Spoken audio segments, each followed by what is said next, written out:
anybody else. One doctor said, the man who angers me killeth me. And then he allowed someone to egg him into an argument on the floor of the National Medical Convention and suffered a massive heart attack. When you're in a state of anger, you have so much acid in your blood, if they withdrew some blood from you and inserted it into a pig, it would die from the acid. So what do you want to take yourself out early for by internalizing things? Shakespeare said, nothing is neither good nor bad, but thinking makes it so. So judge not according to appearances, but right judgment, and feel that everything is going to work out for you because you're patient, you're persistent, and you're going to be positive no matter what. Don't allow other things or people or circumstances to determine what your reaction is going to be. I was out to dinner with some people, and we had a waitress that was quite discourteous and rude. And the people around me took an attitude about it. I learned how to observe life. I think that in order to overcome life, you've got to learn how to observe it. Just stand back and watch what's going on and choose not to buy into it.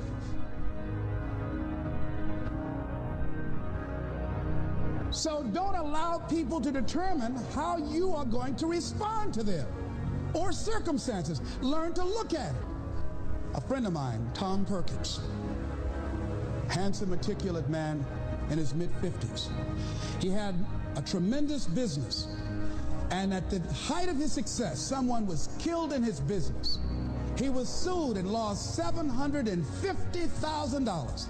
Lost his business, lost his family, lost his home, everything. He was devastated, ladies and gentlemen. He started living in his car. He would wash up in a McDonald's across from Howard University on Georgia Avenue in Washington, D.C. He said, Les, I was so depressed. He said, I had everything, and then one day I lost it all. He said, I didn't want to live anymore. He got some sleeping pills, and he took over 35 sleeping pills, and he laid down, folded his hands across his chest, and he said he went to sleep to die. 2 days later, much to his amazement, he woke up. I said, what happened then, Tom? He said, an incredible thing happened. He said he was laying there for a moment. He said, and a voice said to him inside his mind, it wasn't your life to take. That was one thing. He said, since that day, when I get any major challenges, I don't take it on myself personally. I feel that I've got somebody with me. He said, I'll never leave you nor forsake you.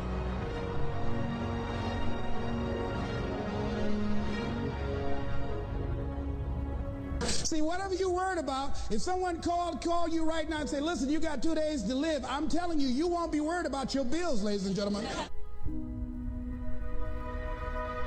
So put things in perspective. Here's something else Tommy said that I think is important. He said that the voice also said to him, if you change your ways, I'll give you far more than you ever lost. Look at your life right now. If you want to keep on getting what you're getting, keep on doing what you're doing. You've got to be willing to change your ways. Your life is working. If you don't like what you have produced, you're a director, you are the star, you wrote this script.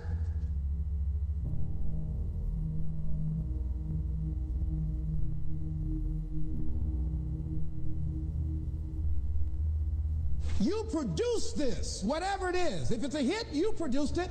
If it's a flop, you produced it. Take ownership of it and decide to go back to the drawing board and rewrite the script that you are the star of. You have the power to do that. On this day, you can declare that I'm going to change. As you look back on your life, you can decide that I don't like what I produced here, and I want higher ground.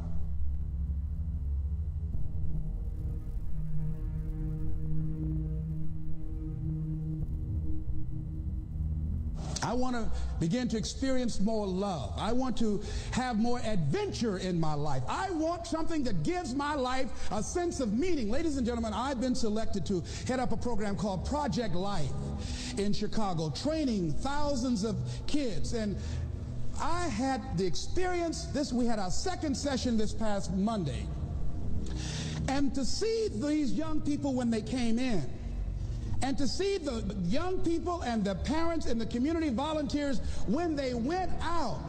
One young man from the Cabrini Green housing projects who didn't want to be there, who came up and said, I want you to know I'm so glad to be here. And he said, I'll never be the same again. He said, thank you, Mr. Brown. He said, I just got to go now, but thank you, sir. I'll never be the same again.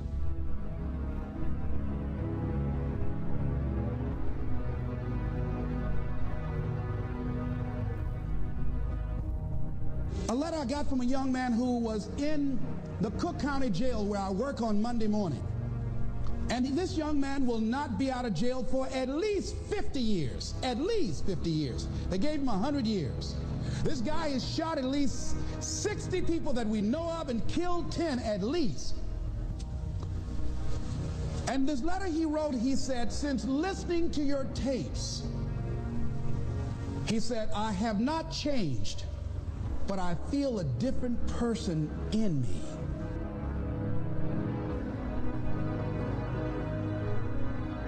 Over 70% of these young men are in there for murder. We wanted to have a two-pronged attack where we would train people on the outside and train those that are in the jails, because I believe if you cage them like animals and treat them like animals and they're out on the streets every 22 months, they're going to get out and act like animals and go back in like animals. So we said, let's take an approach. This gives me my life. This might be insane. But I felt so good. I believe, ladies and gentlemen, if we can accept the possibility of that this is the decade of consciousness. That's what I believe that this is. The decade of consciousness. A time where we can begin to create in folks' minds the idea, the possibility that we can create a more humane society, the possibility that we can create more love, communication, and understanding in relationships, the possibility that we can create the kind of respect for diversity and difference in our multicultural society, the possibility that we can begin to develop the mindset to bring out the best in people, to encourage them to achieve their greatness and support them in their dreams, that if we can, in this decade of consciousness, to begin to see and envision that happening, and that we all can play a role, that we were born for such a time as this, that we showed up for this, that we survived 1 out of 9 million sperms, and we have been chosen for this great work.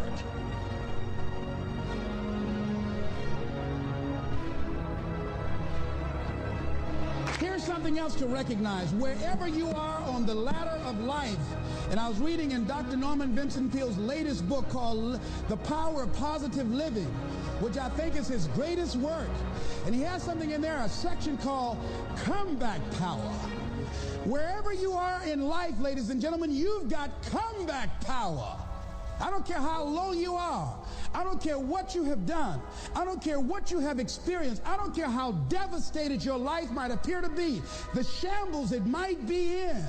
There's a power in you that can enable you to be stronger and better than anything that's out here. One man who came to the training, he was not a kid, and I knew he had a drinking problem, and he was looking at me, and I could smell alcohol on him. I said, excuse me, come here, come here, come here. He said, what is it? I said, let me tell you something. I want you to know you've got something in you that's stronger than that poison you're putting in your body.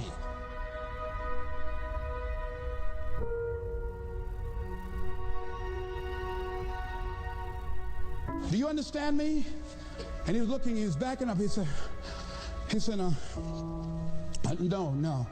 He said, I don't know, man. I said, it is. I said, that's why you're here. Something drew you here. And that which caused you to come, you said you want some help.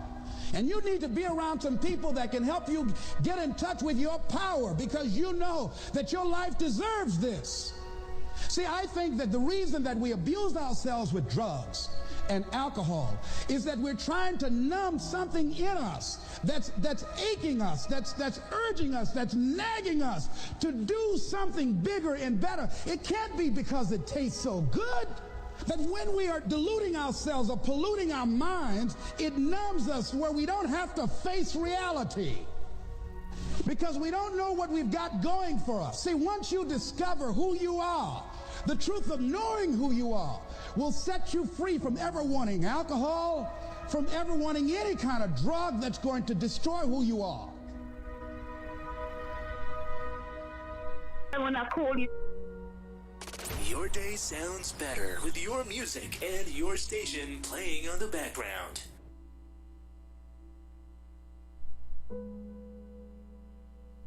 Your day sounds better with your music and your station playing on the background. Good evening, new season, good evening. Welcome to Yes with Yesse. I hope you guys can hear me. Having a hard time hearing myself. But good evening to everyone that is joining me this afternoon, morning, whatever time you are around the world listening from. Good evening.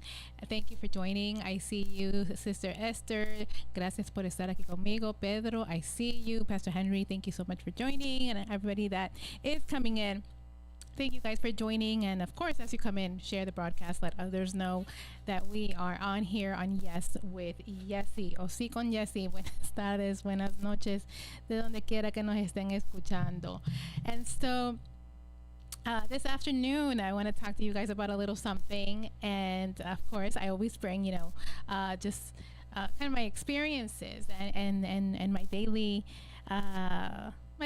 encounters in life and all that good stuff, and just really hope to bring you some hope, some information, some resources, all that good stuff, because we matter. People matter. All people matter, right? And I'm learning. I'm learning so much these past couple days. It's incredible. It's insane. With everything that is happening and everything that I am doing now, a little bit differently. And so very recently I was given the opportunity to jump into a new role professionally, and it is a management role. All right, so I am the manager for a particular number of group homes that house individuals with developmental disabilities. So mind you, it is a management position, right? And so being that it's a management position, is a lot of responsibility. It's a lot of process, procedures. You're managing people, you're managing adults, you're also managing adults with disabilities and all that good stuff. And it's awesome. It's awesome. I want to say it's fun. You guys are going to be like, what do you mean it's fun? Yeah, it's fun for me because I love the job. I like the job, and I like, the people that I work with. I enjoy it, and I enjoy those that I get to serve every day. However, I've noticed over time, it's been, I don't know, a couple weeks already in the learning process, and I've learned some about me, right? And things about me that perhaps have caused the insecurities prior to accepting this role, or even during this time that I'm actually doing the work. There's things that I've had to really encourage myself and push myself to do, or really seek the guidance from a coworker or whatnot to do, not only from a perspective of learning and not knowing, but also can I do this? Am I doing this right? Like those insecurities that get in your brain, right? And so one of the things that I feel as a person that lives with a disability, a developmental one at that, so from birth, I know no different. It's been like this for 40 years. And so one of the things that has been the hardest for me has been decision making. Has been in the past, because I feel like it's so much better now. I'm a lot better at it now, and I'm going to talk about that a little bit. But back in the day, it was really, really difficult for me to make decisions, and for so many reasons, right? We're young, so growing up, who makes those decisions for us is our parents, our mother, our father. They know best. They are your caregivers, so they are the ones that make those decisions for you. And culturally too, right? Culture has a lot to do with that. My house, my children, you're underage, you're minors, I make the decisions. Now add on to that a child with disabilities, a health condition, differences, whatever we want to call it, where more decisions have to be made, right? So you grow up where your these decisions are being made for you. Huge, life-changing, altering decisions are being made for you, and you're growing up with, we know what's best for you, and that's kind of just becomes the culture, right? It becomes a culture. It becomes something from, once you cross over to adulthood yourself, or you're no longer a child, you're now an adult, and you're still that adult with a disability. Though that hasn't changed. The only thing that has changed is the fact that you're now an adult. You're not a child anymore. You still have this disability, you still have this health condition, you still have the medical needs, you still have all of that, but now you're an adult.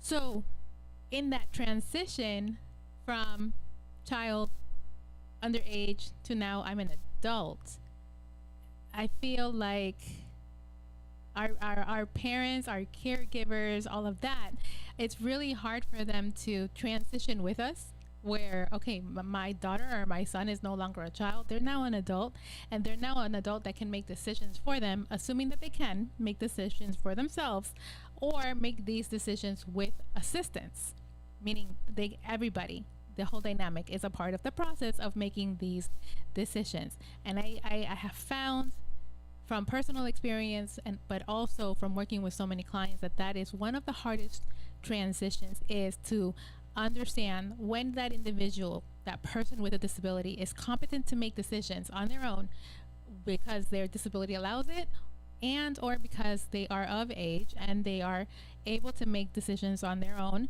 versus the difference being when it's an individual with a disability that literally cannot make decisions on their own, so they have to be made for them or be made with them, with assistance in a family dynamic, or even in a community related dynamic, just depending on that situation. And so I say this because I'm an adult, right? I'm adult. I make decisions. I've made the decision to take on the role of the new leadership role at work. And so I'm just throwing that as an example because it's like something that has happened recently.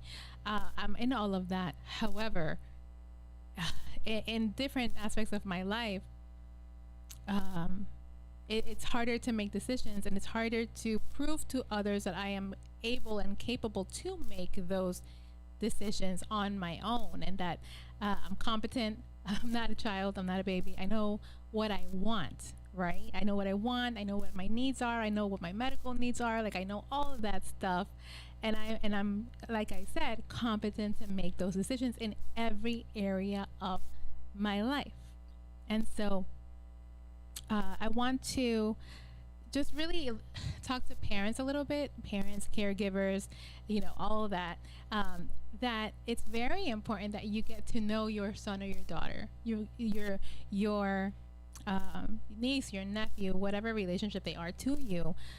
It's very important to know them. It's very important to know their talents, their skills, their abilities, their wants, their needs, their dislikes, all of that. And it's really important to get a hold of a piece of their life, their current life, their life in general, but their right now, because the right now of that person, again, putting myself in that as an example, my life right now is not what my life used to be 5, 10, 15 years ago.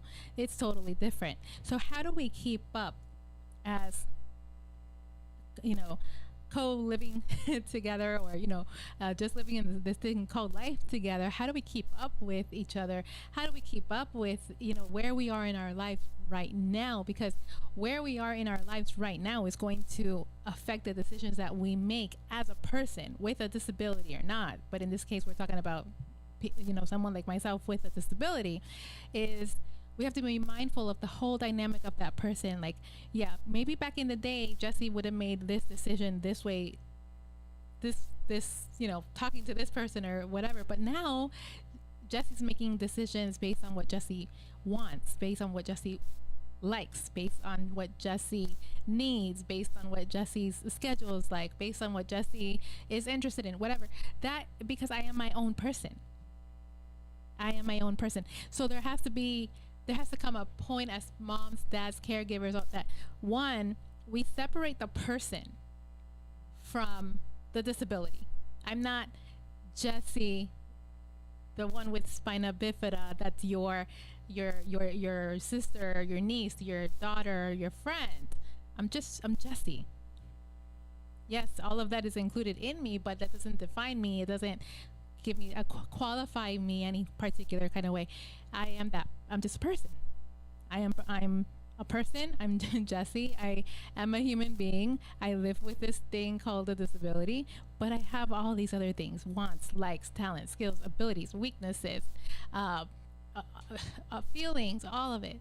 Right. So how do we, as the people around the individual, come close to that individual to where we know that person well,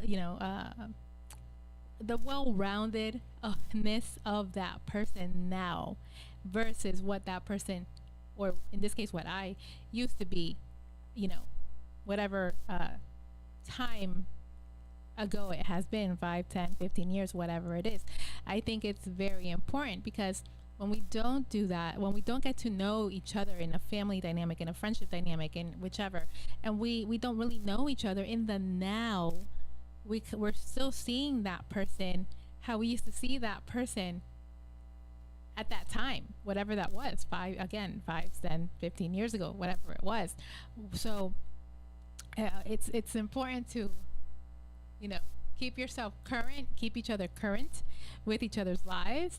And how do we do that? And I think we lack in this area in regards to the communication. The only way that we're going to get to continuously know each other, know who we are now, know the decisions that we're making, know our capability, what we're capable of, what we, our personal likes and dislikes and all that stuff, is by communication.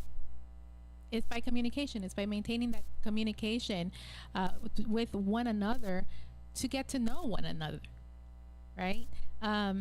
Someone the other day said to me, kind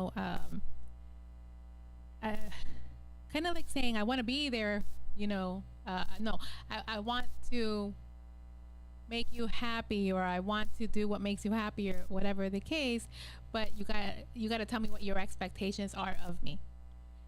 Something along those lines. If somebody has to ask me what my expectation is of them, they really don't know me. In my mind, right? They really don't know me. So what can we do? If somebody says that to me, then that means that we're not spending enough time together. We're not in each other's lives. We're not in each other's lives to know what each other likes. We're not in each other's lives to know, again, our the whole rounded person that we are. Right? So time, we always hear about time, right? Time is precious. And so spending time together, spending that quality time together with your significant other, whether it's your siblings, whether it's your son, daughter, whatever it is, to get to know them at a different level, not at the level that you want to know them or that you wish to see them, but in the level that it is, in reality, in the reality level. And I say that because it's like, okay, my son or my daughter, they're always going to be my baby, my baby girl, my baby boy. Okay, yes, absolutely, but they're not a baby.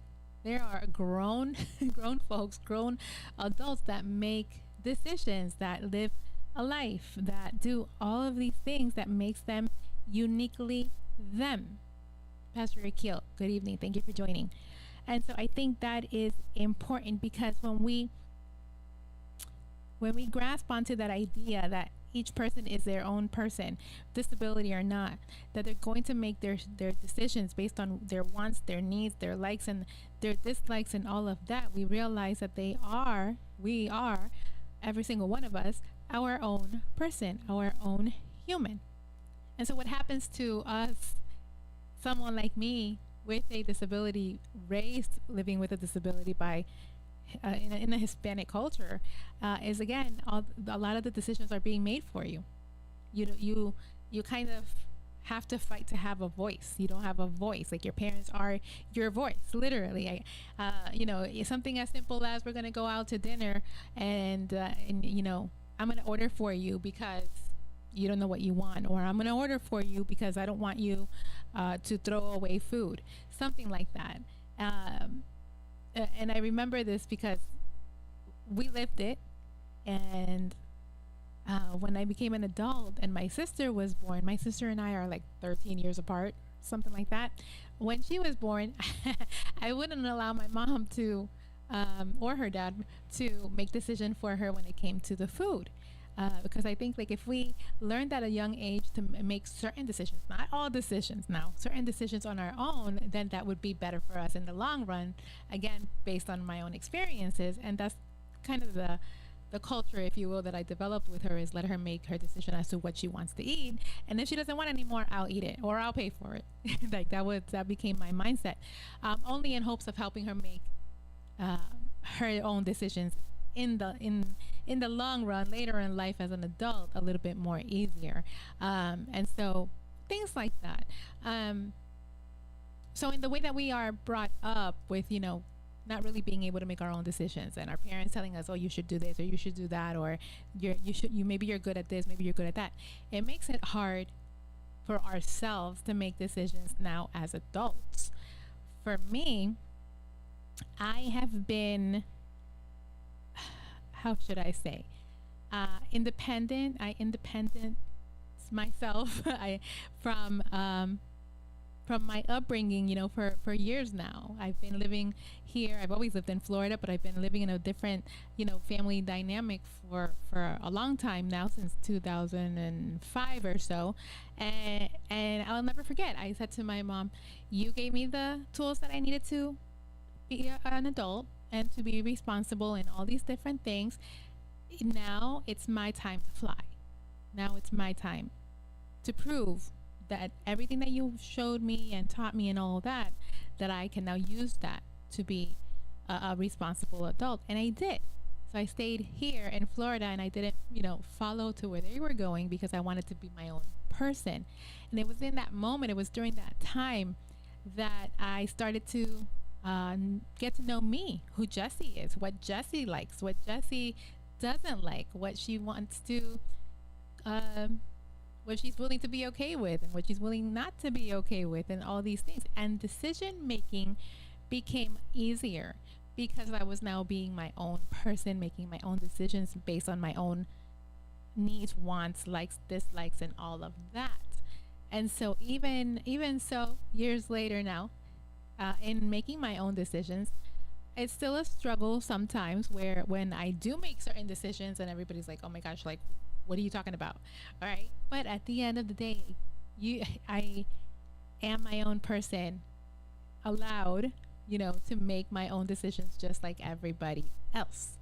And so that's the point, right? That no matter who we are, no matter our differences, everyone is their own person. Everybody wants to make their own decisions. Everyone wants to live the life that they want to live, according to all of it, their wants, their needs, their everything, and their belief, our belief even, and it's okay.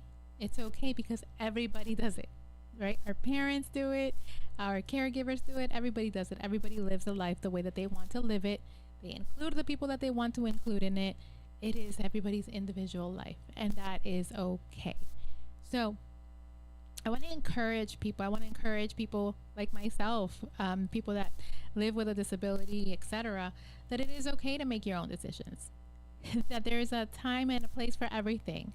That there is a time where, yes, our parents would make decisions for us, and all these things, rightfully so.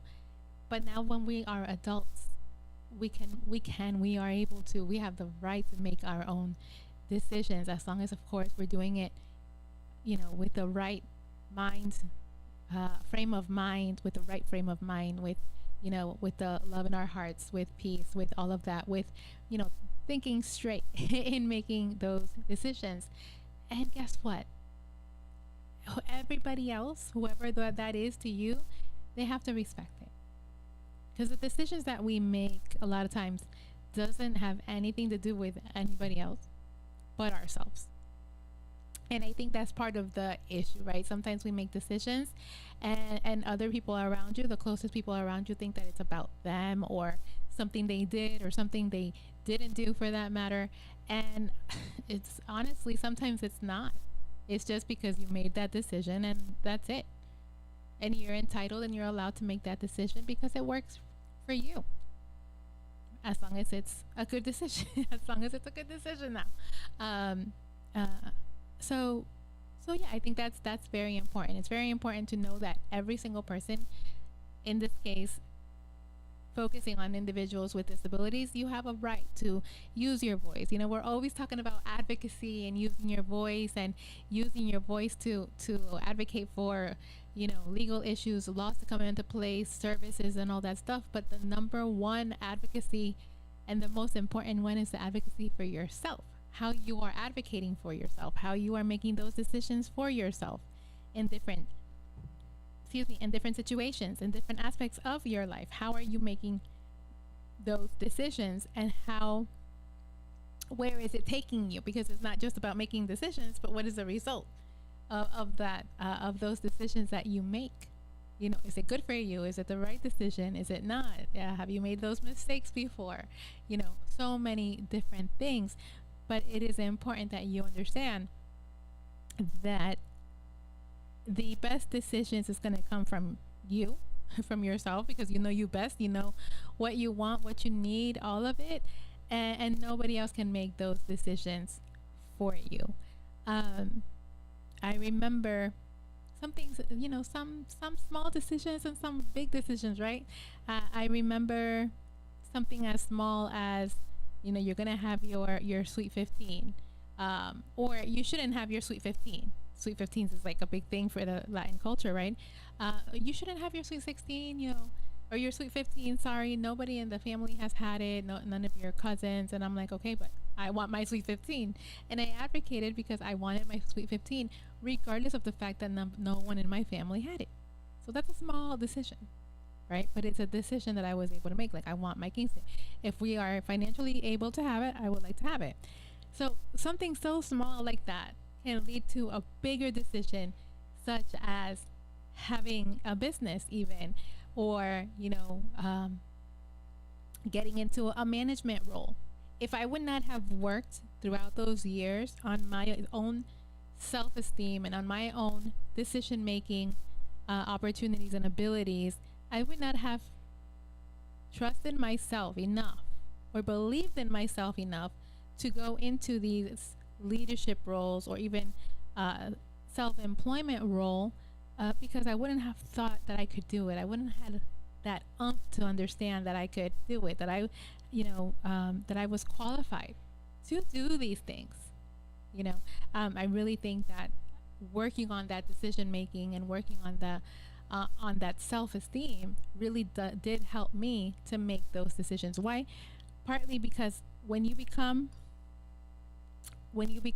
who you are meant to become, when you decide like that decision making is okay, it's kind of like, you know who you are, who you know, your self-worth, all of that is tied into the decisions that you make, or your ability to make decisions. When we are unsure, like, I don't know, and I still struggle with that a little bit. Oh, I don't know, what should I do? Should I do this or should I do that? You know, you question yourself because you're not sure about yourself, within yourself, and you're not sure with your self-esteem. So the more firm that our decisions are, the more firm that we are with, you know, who we are and whose we are in our self-esteem. I always talk about, you know, who am I? What do I have to offer? And why should people care? Those three things, when I heard them the very first time, changed my perspective of myself, because it's like, who am I? What do I have to offer, and why should people care? Absolutely. You're answering exactly the three questions as to who you are. I'm a child of God. I have talents, skills, abilities. I'm here in the land of the living for a reason. Who am I? What do you have to offer? Everything that I do, who I am as a person, and why should people care?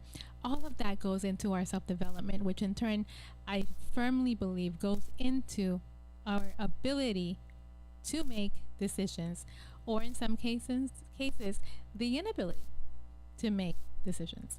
I think it's a very tricky place to be in sometimes.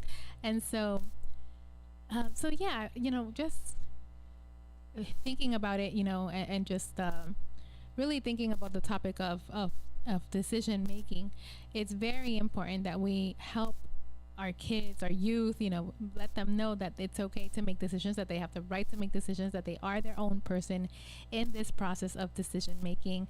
And again, even those, especially those of us that live with disabilities, decisions are made for us our entire life. Growing up, I mean, even now with seeing the people that I work with, it's, decisions are being made for us our entire life, literally. So at what point can we give people the ability, the right, even just a little bit, to make the decisions that they can make, regardless of the particular situation? And as the receiver of those decisions that have been made, what can we do to respect that person's decisions? And always knowing that when a decision is made, there's so many factors that go into that decision, right? So that person's want, maybe the vision that they have in their mind, in their brains, in their mind as to what they want. So their vision, their want, what they want out of this particular decision making opportunity.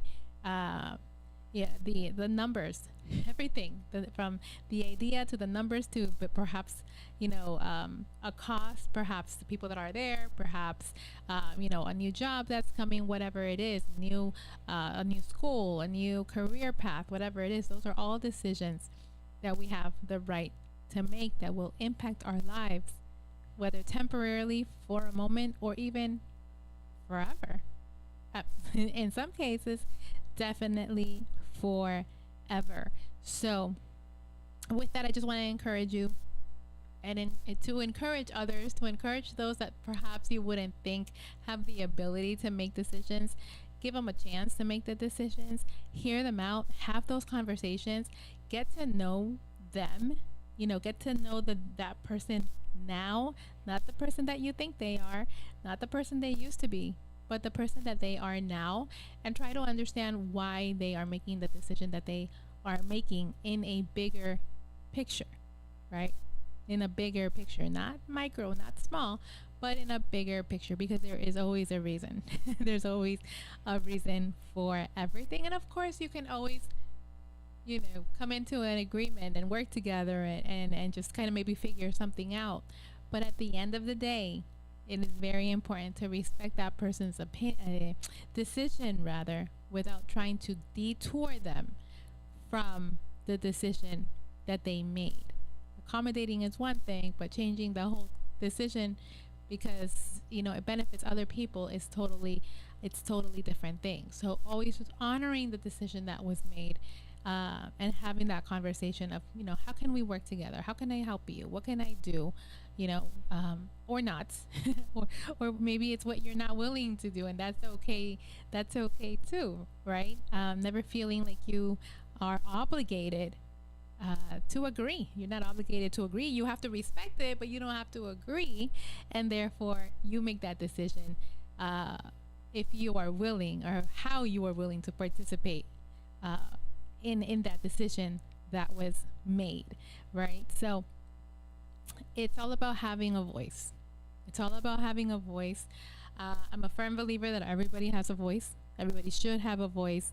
And if we, as our loved ones, right, as each other's loved ones, as our friends, whatever it is, whatever relationship you have to that person, if we don't empower them to have a voice, if we don't empower them to make those decisions, if we don't empower them to live, happy life with joy and what they love and the people that they love and all these different things, then what else is there? Who else is going to give them that opportunity? I'm learning now. I'm seeing so many things now with the work that I'm doing that I'm like, oh my gosh, I wish I had a magic wand and make all these people's lives so much more joyful. We're working on it. I wish I had that. So that ability but working on it. And all in all, there's decisions. You have decisions. I have decisions. We all have decisions to make. Let's work to make those right decisions and give those that apparently don't have a voice, give them a voice to make their own decision. Be a voice to the voiceless. Be a voice for the voiceless. Work together. Talk to them.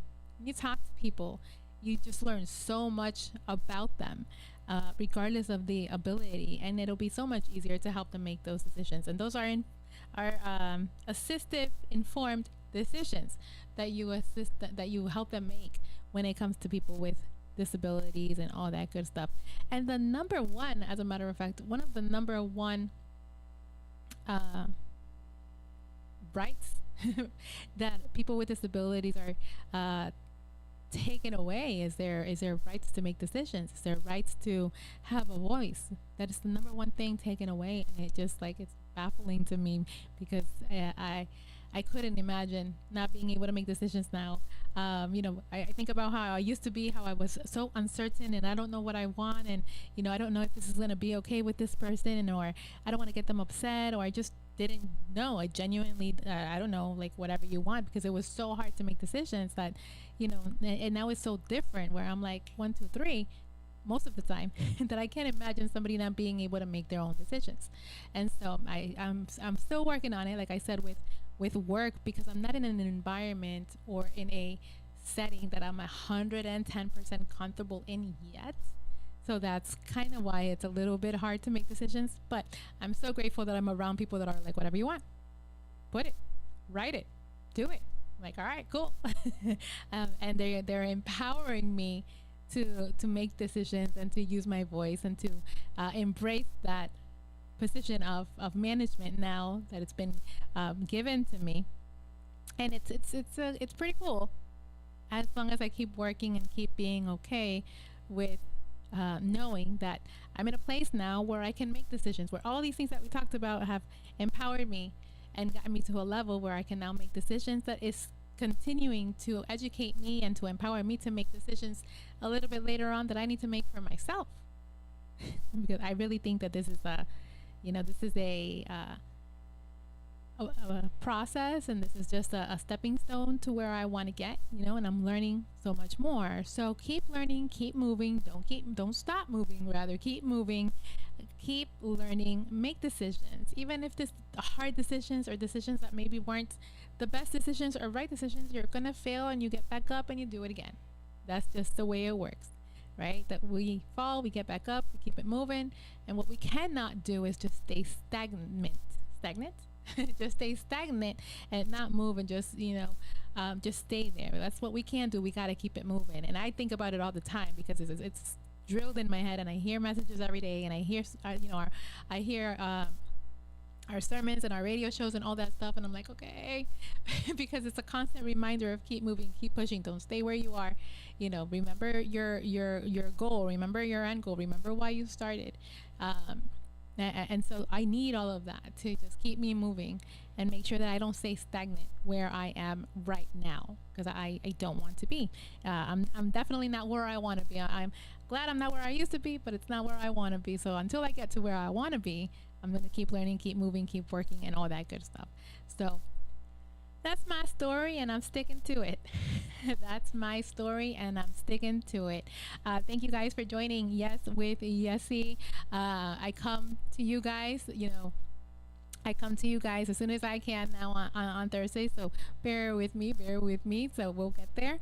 And so just here again to encourage you, talk to you about a little something that will encourage you and just motivate you to be the best person, the best version of yourself that you can be, regardless of what limits you or what you think limits you. Because sometimes our that which we believe limits us is our greatest gift, is our greatest empowerment, our greatest gift to live a fulfilling life, a life that God has given you to live. I know for me, I wouldn't have it any other way. I know no other way, and I wouldn't have it any other way, because what I get to do is very empowering. It's very fulfilling, and everybody needs help from time to time. Everybody needs some help from time to time. All right. So thank you guys so much for joining. I pray that you get a little something out of it. Thank you all that came on Yes with Yesse this evening. And today is Thursday, so tomorrow is Friday. Fun Friday. I'm just looking forward to the weekend, to be honest. Friday and then the weekend. So we're almost there. But guys, before I close out and I tell you guys my ending points, if you will, I want to encourage you. If you know anybody, maybe it's even yourself, or you know anybody living with a disability, physical, mental, neurological, whatever it is, literally any disability, there is help for you. There is help for you. There is guidance for you. A lot of times I hear, oh, there's nothing out there, or I don't know where to go. There's help out there, okay? Sometimes it's not what you say, it's how you say it, and it's who God puts in your path that will help you get to the help that you need for a brighter future. All right, so if you're that person that has any kind of disability, you have a son, a daughter, family member, reach out to DPT Management, Disability Programs and Training. Disability Programs and Training, the website is dptmanagement.org. D like David, P like Peter, T like Tom, dptmanagement.org, where we provide all kinds of services for individuals with disabilities, from advocacy to government benefits. You need help with the Social Security application, Medicaid, long-term care for the elderly, transition services from one service to another. You need a simple phone number, a resource, whatever it is, we got you. That's what we do. You have also community inclusion. So if you know me, you know I'm all about community and being included in the community. That is why I'm so passionate about it, and I advocate about it, because I know what it's like to be left out and not included, right? So if you need help finding things to do in the community, you want to be involved in one of the programs or shows that we are doing, as well, through the fashion show or however it is, let me know and we can help you get connected. Independent living skills. You need to learn different skills to improve your daily living. That's something that we can help you with as well. Mentorship is for me, is everything. Sometimes, or a lot of times, representation matters, and if I can help one person that has anything similar to me as far as a disability, and we can help them and guide them into the path that they want to go, then that's what we're going to do. So mentorship matters, and if it's not me, I can connect you to someone that will help you with all of what we talked about. And of course, employment services. You need help with a resume, you need a referral, you need to know how to protect your benefits. If you're living with a disability, how do I protect my benefits and be able to work at the same time? Definitely something that we can help you as well. So all I want is for you as people with disabilities to be living the best life you possibly can, to the best of your ability, and understanding, like I had to understand one day, is not about being totally independent and doing everything on your own. No, it's about being interdependent with our community, being able to do what we can with what we have, knowing that it's okay to ask for help, and being equipped with the information and the resources that are available to you to be the best version of you. All right, that's what it's all about. That's what it's all about for me. And so again, dptmanagement.org, and you can always call as well. So 954-529-4586.